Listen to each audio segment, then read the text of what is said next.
So this video's a little bit out of line from what I wanted to be doing, but with the holiday season coming up, I kind of wanted to talk about um, hauling Amazon loads, specifically for Werner Enterprises, as that's what my experience is.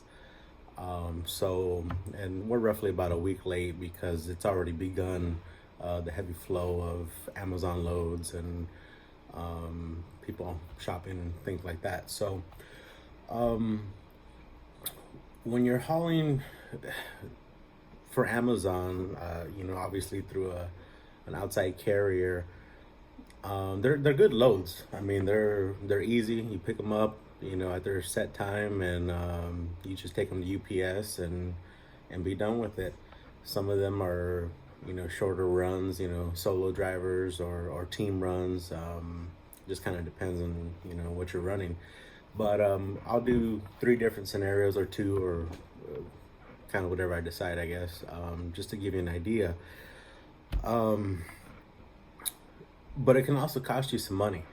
And what I mean by that is in the past, around this time of year, what used to happen is I used to drop a different load off, complete it in a certain area, and then I already had a pre-assigned load on the system, saying, hey, you're picking up at, in Shakopee, Minnesota at, you know, 0400, for the next day.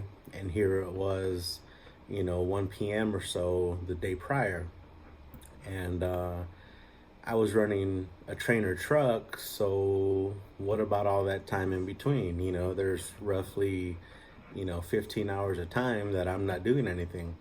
And when I'd complain about it or ask a question, the response I would always get from my fleet manager was that, oh, the planner said they don't have any other loads. That's a lie. The reason they would lie, and they're lying, point blank, it's a lie. Amazon gives them a lot of money. You figure, last figure I heard was something 110 million a year, something like that. And so Amazon, is one of their biggest customers, and they want to guarantee that somebody's going to be there to pick up this specific load, regardless if it costs the driver money or not. Well, that doesn't work for me, and it shouldn't work for anybody else. And if you don't say anything, then they'll just keep doing it. And but you should at least be compensated for this. So what I used to do when that would happen, I'd say, you know what, I'm not taking the load. And Warner says you're not allowed to reject loads, but what are they gonna do? Really, what are they gonna do? Especially when you've got tenure and anything over a year, you're in control. And a year of experience, you're pretty much in control. And you've got the carriers are kind of at your mercy because they know you can do this job. You've got the experience. They don't want any problems. And so what I recommend you say is, I don't want the load, I'm not taking it. Oh, well, that's all we have.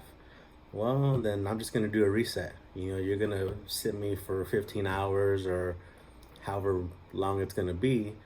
I'll just sit for another 19 and I'll get a 34 in. Oh, well, you can't do that. Well, you know what? I feel sick all of a sudden. I don't feel so good. So I'll let you know when I'm ready to go.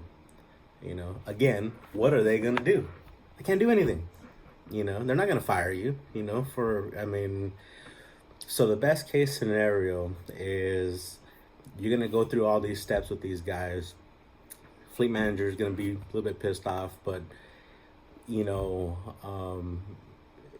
deep down, he knows what's going on. The planner, they don't give a shit whether you lose money or not. Their job is just to make sure somebody picks up that load. So then you're going to get a phone call, possibly. It might be a message. Usually it's a phone call There's a guy, Jeff.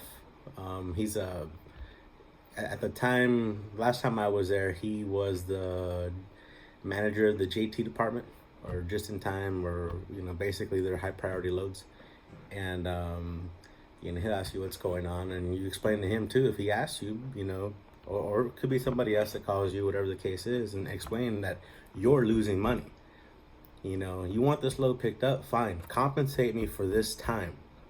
Because if you don't say anything, maybe you're a solo driver, you only have 4 hours on your clock anyway, so sitting for 13 hours to go pick up a load really isn't all that bad. You're just going to be running at a different time, than you usually run, so be it. But, if you're running a team truck or a trainer truck, then get some money off of these guys. They'll pay it. They've paid me in the past up to, 200, 250, just for my time. On average, it's probably 125, somewhere in there. But they will pay you. It'll be miscellaneous pay. And, of course, make sure they send it on the system. Be like, hey, you know what? We're going to pay you X amount of dollars for wait time, or some type of time like that, and they always pay. Be right there, and it says miscellaneous pay or extra pay or something like that. And typically you don't got to go that far after this happens a couple of times, because the fleet manager guy I had for a couple of years, really good guy. We bumped heads here and there, but overall, he was a hard worker, and he always fought to get me good loads. And when I would come up with this, or when he would send the pre-assigned load on the system, he would already know that I saw the time, and I'm already a little bit pissed off. So he'd send me another message. Hey, is it cool if I throw you an extra 100 or whatever, whatever situation is. And we communicate through email, or I'll call him right up and say, look, man, no, it's not cool. I need more. Well, let me see what I can do. I can't do more. Well, then, we need to figure this out. So, I don't recommend to be a jerk all the time like that. If it happens once a week, that's almost acceptable. Maybe once every 10 days or so around this time of year, you're gonna have to bite the bullet and do this. But don't do it 2 or 3 times a week, because it will start costing you some cash, and that's what we're all out here for. In my previous videos, I've mentioned I don't work for Werner anymore, but I do recommend them. I want to help other drivers out, because I was really happy with them for the time I was there, which was roughly 5 years, and I trained for almost the whole 5. So again, I'm just trying to help other drivers out. So just don't let them take advantage of you, and if they're gonna do that to you, make sure they pay up. Again, it doesn't got to be an astronomical amount. Just they give you something for your time. And in certain parts of the country, that's Dallas, Minnesota, specifically Shakopee, Minnesota. Where's another spot? Utah.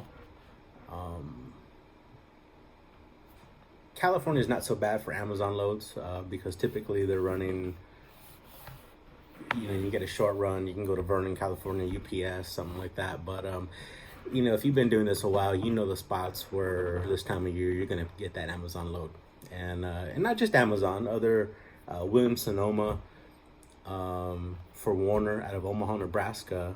It's actually not Omaha, it's La Vista, which is roughly 6 or 7 miles from the Werner terminal, the main headquarters, Oriental Trade.